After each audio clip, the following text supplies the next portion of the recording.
Hey everyone, welcome back to my channel. This is Lau with KenchanKrafts, and today I am going to be sharing with you guys my thoughts and answers to the 8-pen question that Leanne and Simone started, and I am just really excited to share this video with you guys and just have this discussion as though we were all kind of like talking together.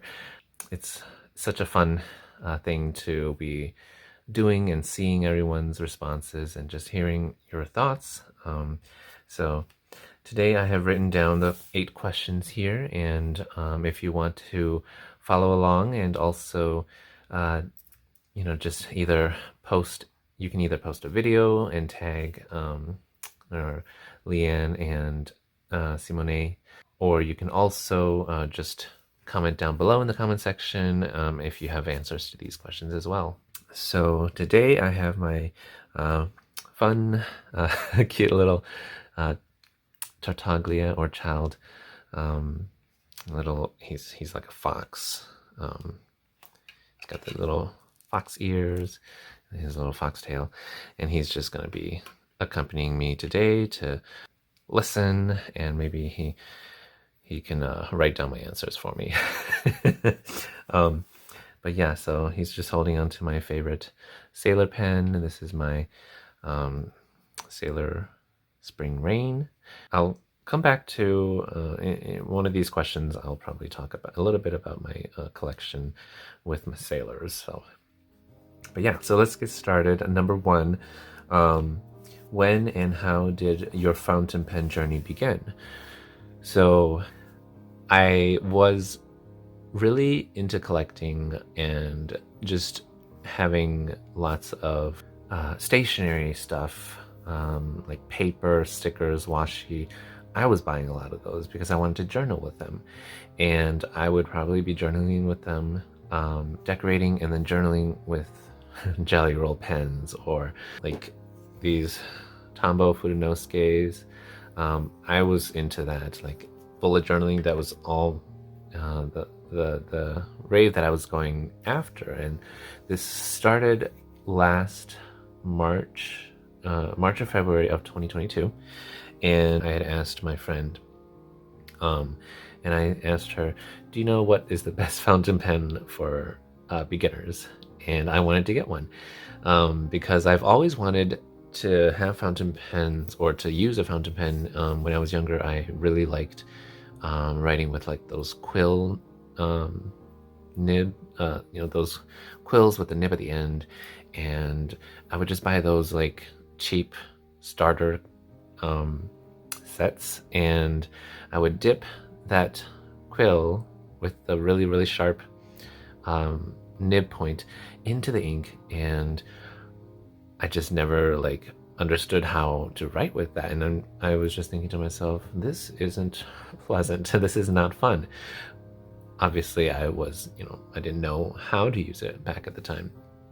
And still to this day, I feel like I might not even know how to use it properly. But ever since buying my first fountain pen, it just like changed the way I thought about fountain pen nibs. I had always thought that those feather, or those quill nibs and fountain pens are the same, but they're not. Obviously, they're similar and close. But so this is my very first fountain pen that I have purchased. This is the Lamy All-Star. My friend suggested the Lamy Safari, and I said I kind of wanted something a little bit hefty, and so she suggested the All-Star. I decided I'm going to go with this aluminum version, and so blues and greens are like my favorite colors, so I decided to go with the tourmaline, and I bought this off of Gold Spot Pens. So that was my very, very ever first purchase from Gold Spot, and this was on sale, but it came with like a package. It had the converter, a bottle of black ink, and I think that was like $40, $47. Definitely always look for sales wherever I can, because pens are not cheap, and income is not quite that disposable. I'm sure everyone's income allowance for how much they are willing to spend on their pens is different for everybody. So yeah, that's when my fountain pen journey began, February of 2022. And then I had a very long break. And I started buying more and more fountain pens starting August 2022. So from February to August, I did my bullet journaling, and I only wrote with this pen. And I had also bought Lamy Turquoise. And so we can go on to question number 2, where my favorite inks at the beginning was Lamy Turquoise. And looking back, it was a very blue ink. Again, not something like I was really into, but the fact that I did use it, I think like it wasn't exactly a blue, so it was definitely more turquoise. But when I now compare it next to my other turquoise teal inks, it's very blue in comparison. So I wrote with this for 5 months. And I think, like I said in my other video, if I just stayed there, I would have been fine without going into this rabbit hole. But looking at Goulet pens, having seen the TWSBI Prussian Blue, I was obsessed with that pen for so long, and then I just bit the bullet and bought it in August. And since then, I went down the rabbit hole. But yeah, so my favorite ink at the beginning was the Lamy Turquoise. And then I bought, let's see, I bought a few ink bottles because being new to the fountain pen hobby, I really like pretty and beautiful glass bottles, and I thought this is the really cool thing, is to be able to have these bottles in your collection and just ink up your pens with it. But no, that was not the best way to go. I bought like 5 ink bottles, like two Pelikan Edelstein inks. Their bottles are exquisite. And then I bought I had the black and the turquoise Lamy inks, and then I also bought 2 Sailor Manu inks. So these were the first 4 or 5 inks I had, or 6 total. And so I had all of those. The bottles look pretty, the colors look pretty, but then when I inked it up, I didn't really like some of them.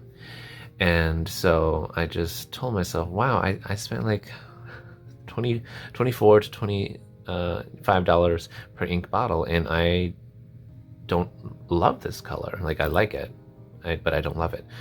And so it was slight buyer's remorse on my part, and I still have those ink bottles that I don't use.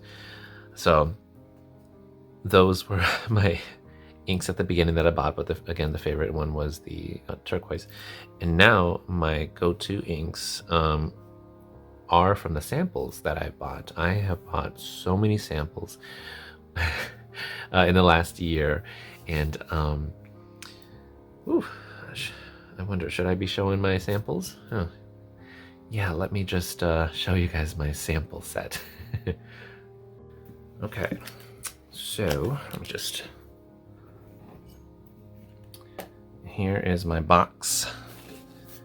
This was my box that I was going to put my ink bottles in. Little did I know that it would not be enough for that ink bottle, so now I have a shelf for my ink bottles. But now I have this case, and I fill it with all of my ink samples. It's crazy, I know. I did not count it, but when I do count it, I'll probably let you know, but it is a lot. Probably around 50, maybe. So, overall, I feel like with inks, the 2 milliliters to 4 milliliter samples that you can get from these online websites is pretty good enough to last you for like at least 2 to 4 fills of your pen. Most pens hold about 1 milliliter, either the cartridge or the converter. So ink samples, you can get so many different colors, and overall it is cheaper, but when you put them all together, obviously it's expensive. But it's a lot less expensive than buying all of those samples as an ink bottle. So my go-to inks now, I definitely am trying, or I was trying to find the perfect teal turquoise, because that's the kind of ink that really makes me inspired to write a lot. Of course, I love using other colors too. But like down here, this turquoise is beautiful. I can see like hints of green in there. This, I feel like it's a turquoise as well, but it leans more green on most papers. And so these are like, this area of colors is what I go to, and I have a lot of those inks. So my go-to turquoise is Pelikan Edelstein Apatite. I have a full bottle of that, so I might as well use it up. But there are so many other turquoises that are just as good, a little better, or about the same. And I have those in samples right now. If I absolutely love it over Apatite, I will probably get a bottle as well. For teals, I right now just bought the Dominant Industry Lake. I thought that would be a turquoise leaning ink, but it's very teal. It is like a brighter medium teal, and I absolutely love it. That's exactly the kind of teal turquoise I wanted. And so I think I've found my perfect teal for now. And so I will have yet to get a full bottle of that. Question number 3 is, how have your pen and ink tastes changed over time? After I bought this Lamy, I went ahead and bought like 5 more Lamys. I would just look at all of the Lamy All-Star special editions, because I didn't really like any of the Lamys that were, that they had on the market all the time. So I went ahead and I was just like, oh, these Lamys are $37 each. I don't think I can do that. I don't want to do that. So I looked for sales. I got the, let me see, I think I got the Lamy Blue Green on a weird site, and it was like $26. So I'm like, okay, I'll get it. I'm getting it. And then I got the Cosmic. I forgot where, but it was, oh no, I got this on Amazon for about $32. And then I got the silver Lamy, white silver, from Endless Pens, and that was my very first purchase on Endless Pens. And I thought at the time that Endless Pens was just another shady site, because all I thought was that Goulet and Gold Spot were, the only legit ones. Obviously, that's not true. That was just my perception that was very ill-informed at the time. But I did buy this on Endless Pens, and so I got all of these for not the usual price of $37. And also at the time I was like, yeah, these pens are so gorgeous. I want all the colors. I regret that slightly. But I do find use for all of them. And Lamys, at the beginning, they weren't so great for shimmer inks, but I think as I continued knowing how to deal with shimmers and knowing how to clean my pens, I am using my Lamys more for shimmers, because they are cheaper pens. So I don't regret it as much, knowing that I have at least a few in different colors that I can use shimmer inks in. And then I went down the TWSBI rabbit hole. So I think my first TWSBI is definitely my Prussian Blue Diamond ALR. It's beautiful. It's a beautiful pen. But then I decided I like the other colors too, so I bought the Punch Pink, which is the red one, and I loved the green one, but it's sold out everywhere. And I tried to find it online, and I found it from a store in Europe, and they shipped it out.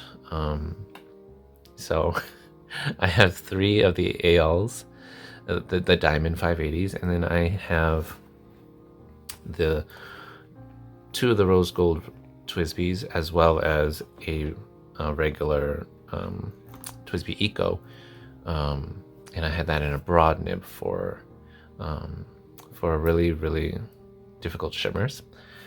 I don't use that pen often because it doesn't spark joy to me to look at it. So again, I have 6 TWSBIs and I don't really use all of them, and so only because I reserve TWSBIs for shimmer inks, I know that they, that's unfair to TWSBIs because they can write a lot better probably with inks that are not so problematic.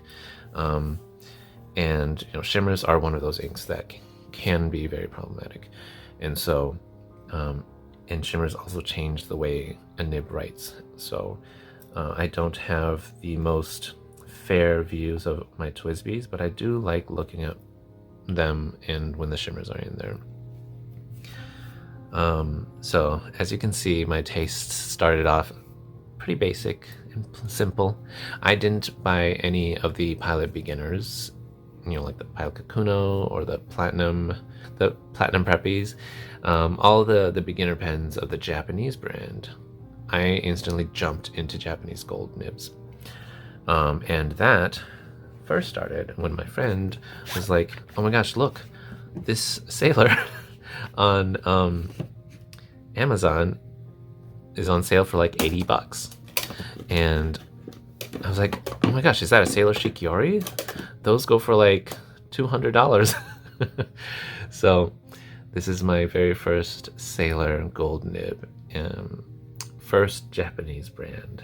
So the Lamy and the TWSBIs, they wrote smoothly, and that was me at the beginning, and they still are smooth. The TWSBIs, I feel like, are a little smoother than the Lamy. And when I bought this, it was so thin. I started with medium, and then now when I got this, it was a medium fine, and I thought, okay, medium fine is gonna be a little thinner than medium. It was not. At the time, of course, I didn't understand, or I didn't know about the Japanese and Western differences. And so I got this medium fine and I started writing with it, and it was like a needle point to me at the time. It was like a needle point, and I didn't have the most wettest inks to pair with it. And so I put in Rui Dunk in this pen. Beautiful pairing, perfect pairing. But Rui Dunk is super dry, and Sailor nibs are also dry. So I was not happy with it, and I just told myself, this is such a pretty pen, but it is terrible at writing. But I loved the way it looked, and it was just like, this is when I first started going from simple looking pens to like really pretty, cute looking pens. And once I got this, I looked into more Sailor pens, and that's where I found the sinful pen that I love so much. Come on, child. I know you want this pen, but I gotta get it back. Okay, you know what? He's just gonna hold on to it. So, yeah. So then I looked into fountain pens, and I found the Sound of Rain series, and oh my gosh, they all looked so beautiful. And this one was the one that caught my eye very first, and I had to have it. But it was like, it's $360 on Goulet pens, and most sites here in America is expensive. So of course I did get it on Amazon for a cheaper price that could justify for myself. So that was my Sailor era, and now I think everybody, or there's that saying that of diminishing returns. The longer we are in this hobby, the less we get out of a pen for its cost, because we seek more expensive pens over time. And that is definitely me, or I'm there now.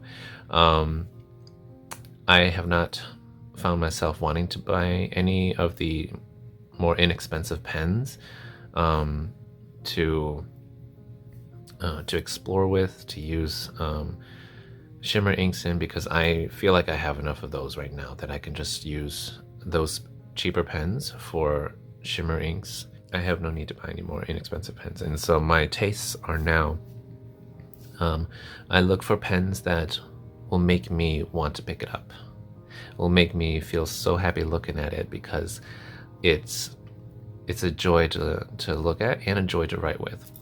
And so at the beginning of this year, 2023, I bought my first Leonardo pen. I didn't know what I would think about it, and I told myself, I was in like a gold nib, like I would only buy gold nibs from moving forward. But then I bought this steel nib from Leonardo, and it wrote so smoothly. It wrote like a dream, and it's beautiful to look at. It checked all my boxes. And so, like, a great writer, whether it's whether it has feedback or not, it's got to be write smoothly with no like scratchiness. It has to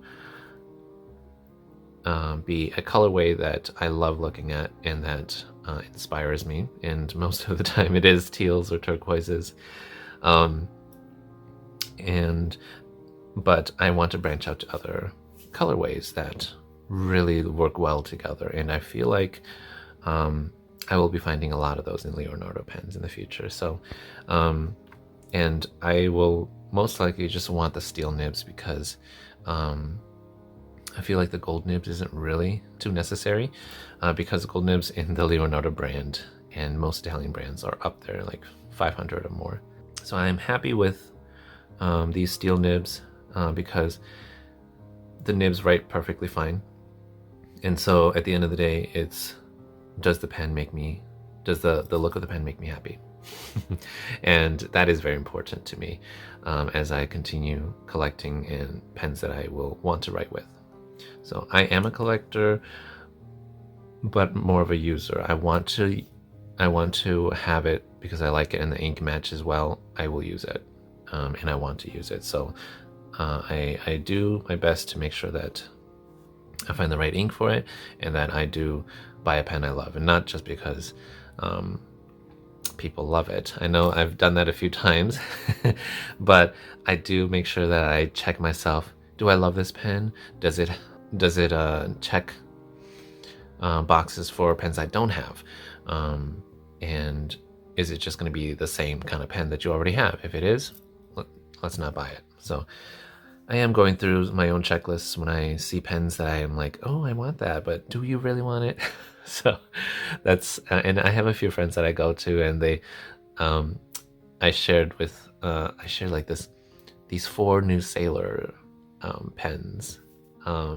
It's the Solar Term series. I showed my friend the 4 Sailors, and I was like, which one should I get?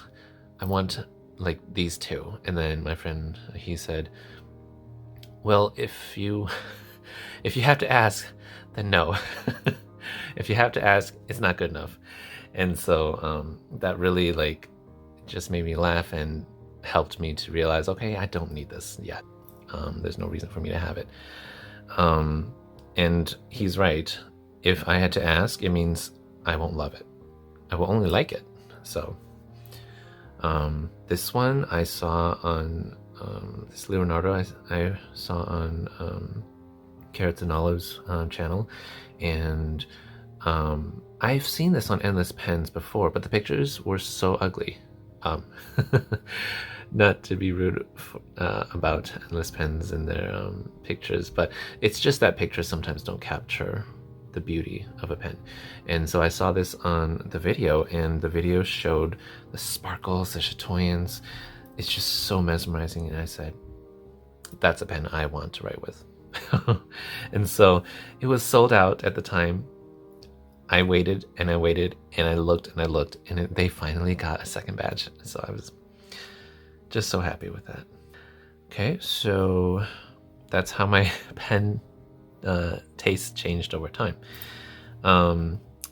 Number 4, are there inks and pens that you have yet to try but would like to? I have seen a lot of Montblanc inks, like I think it's like 90 days or 80 days around the world. That's like a teal turquoise. I really want to try that one. But Montblanc inks are so expensive. I will not justify myself to buy any of their inks. A pen that I would like to try, I want to try the David Oscarson's Sea Turtle pen. When I saw that, I was like, this pen I will never ever have. I have no reason to have it, besides that it looked really beautiful. And it probably writes like any other of my pens.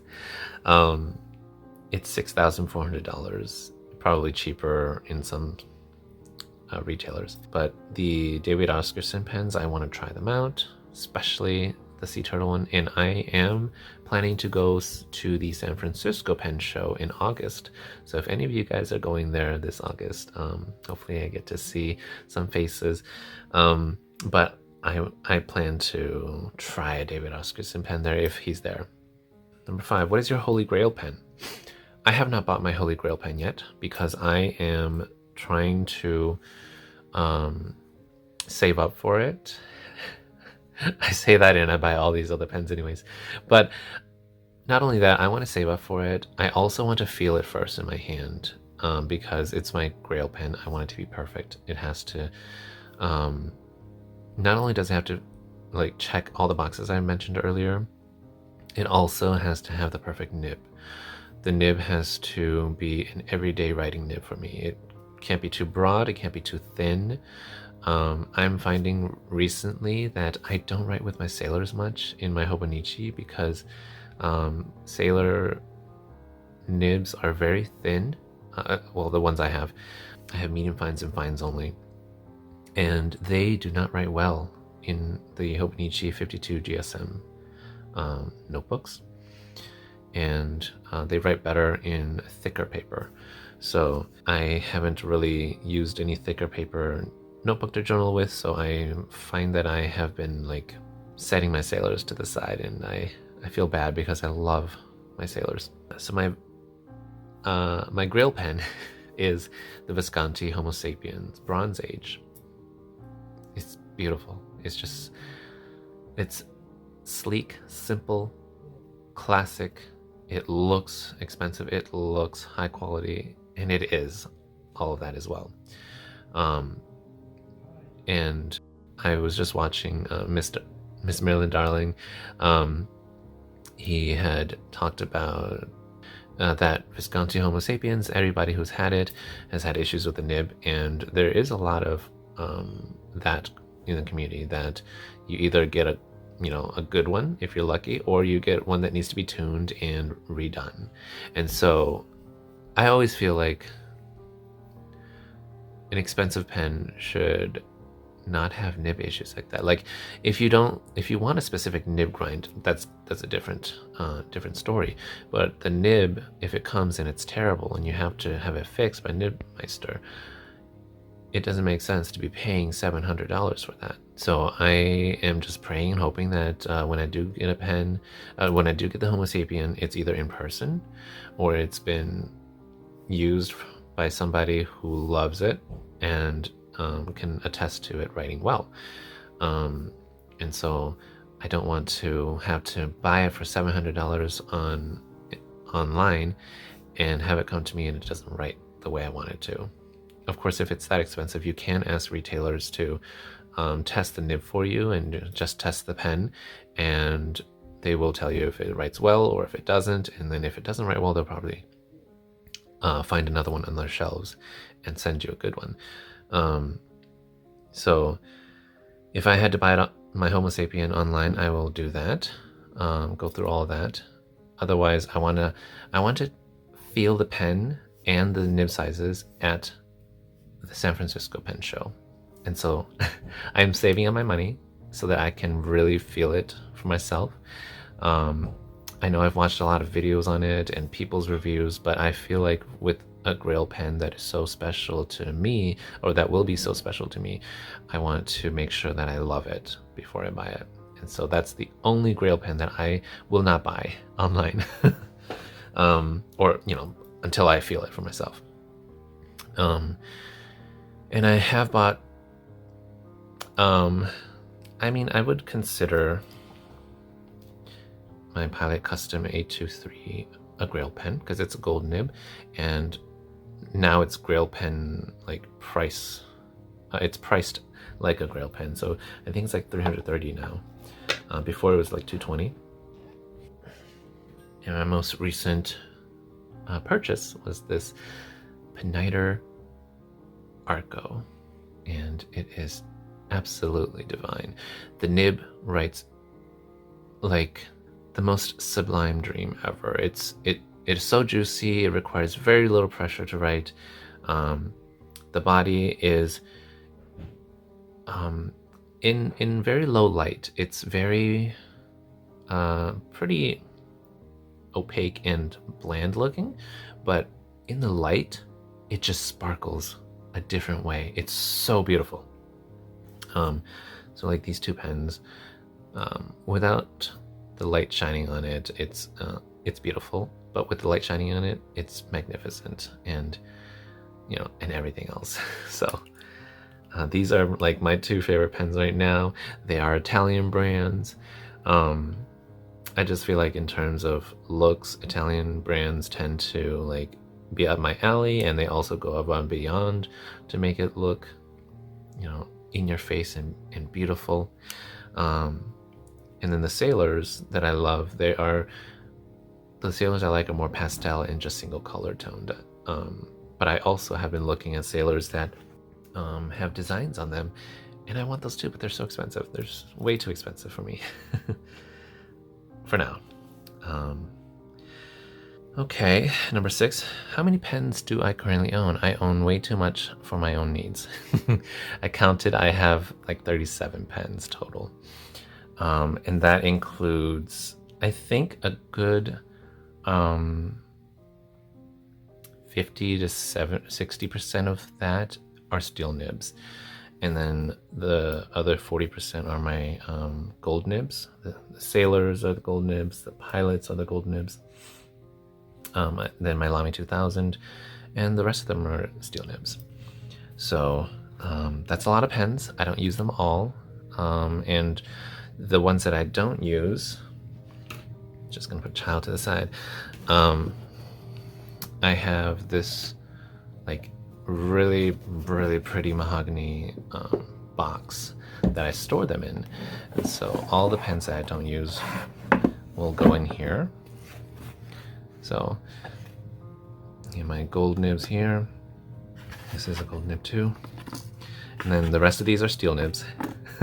I bought some of these, like these two I think they're Jinhaos. I'm not sure if they are, but they're very heavy metal pens. They were like $2-3 on AliExpress. They write okay, but my gold nibs over here write better. This one I haven't used really much, so I have yet to put that into my cycle, but the rest of these I've used already, and they are uninked right now and just sitting in there. Some of these pens don't bring me joy to look at and to write with, and so I feel like I might sell some of them one of these days, because again, if it doesn't check those boxes, I don't want them in my collection. If they don't check those boxes, but then they serve a purpose, a really special purpose, like, you know, use for shimmer inks, then I will keep it. Okay, number 7. Do you have a limit on pens? Well, my box that I just showed holds 33 pens. So I will only have 33 pens uninked, and then I have this very beautiful walnut veneer box to showcase my pens. And so this one will always have will always have 5 of my currently inked pens. And then I also have my new Galen leather 10 pen pouch. So I will hold 5 of my currently inked pens in there too. So if I'm gonna have a lot of pens, have 33 that I can put into my box. But the overall answer is I don't think I have a limit on pens. I just need to limit how I buy my pens and how I choose the pens moving forward. I don't want to just willy-nilly buy a pen because it's new anymore. It needs to check all my boxes, and to the point that I will be using them at some point in the future and feel happy with it. Yeah, so I guess that's my feeling. It is a feeling. It's not really that I have to have only 20 pens. I have to have pens that I know I will love looking at, love using, and they will be reliable writers for me. Number 8, and the last question here is, what would you do if another pen or ink came along? And I think I kind of answered that in my discussion earlier, is that if a new one came out, I will, almost always I will go to my pen friends and I ask them, oh my gosh, should I buy this? Or, if there's like a batch of 4 pens in a collection, I said, which one? And typically they will tell me not to buy it, which I so appreciate that, having them for that. So that's my first wall of defense, is to go to my friends, ask them, hey, should I buy this pen? Or what do you think of this pen? And I will ask them because I'm on the way to buying it, or like I have interest in buying it. And then they'll most likely tell me no. And if there is a pen that I absolutely am stunned by, and there is one that happened, and I will do a review of this pen, an unboxing once I get it. It is a Leonardo. But if I see a new pen like this Leonardo, so for example, it's just so striking. It's something I don't have.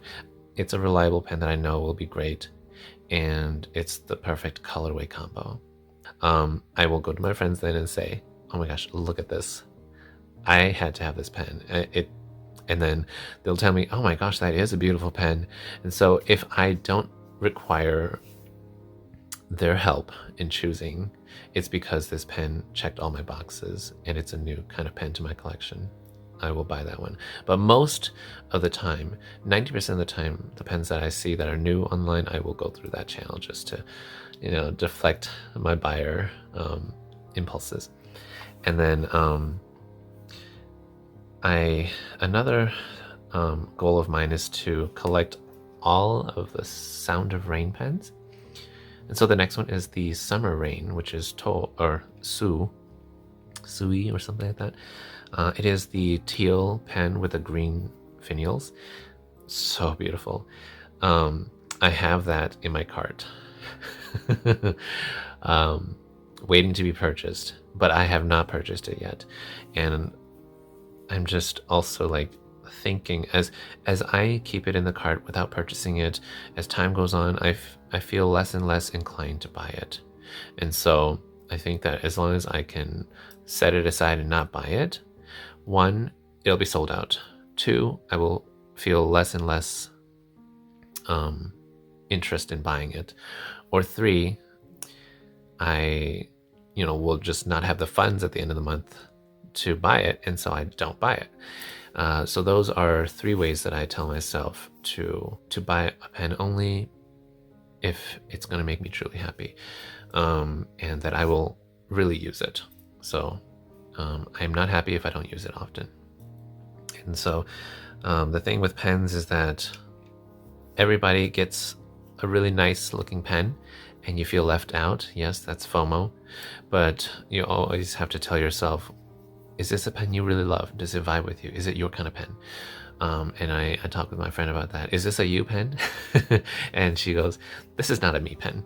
And that really helps me to like divert the FOMO, because it's not really worth it to buy a pen just because other people bought this, or just because it's a really, really pretty pen. But is it a pen that is you? So all the Sailors I've bought, I absolutely love every single one of my Sailors. I'm not selling any one of them. And then my Leonardo and my Beniter will never sell them either. If there ever is a point where I don't use it often, and I don't think that'll ever happen, I will still keep it. So yeah, that ends my 8-pen question. If you listened to me ramble and rant and discuss all the way till now, I thank you so much for watching and joining me in Tartaglia and Child here. And yeah, so again, if you reach this point, please leave a like down below, as well as leave a comment on what, if you want to answer any of these 8 questions in the comment section. I read every one of them and I will respond to them with my thoughts and just have a discussion with you. And if you're new to my channel, please hit the subscribe button so you can see more videos from me in the future.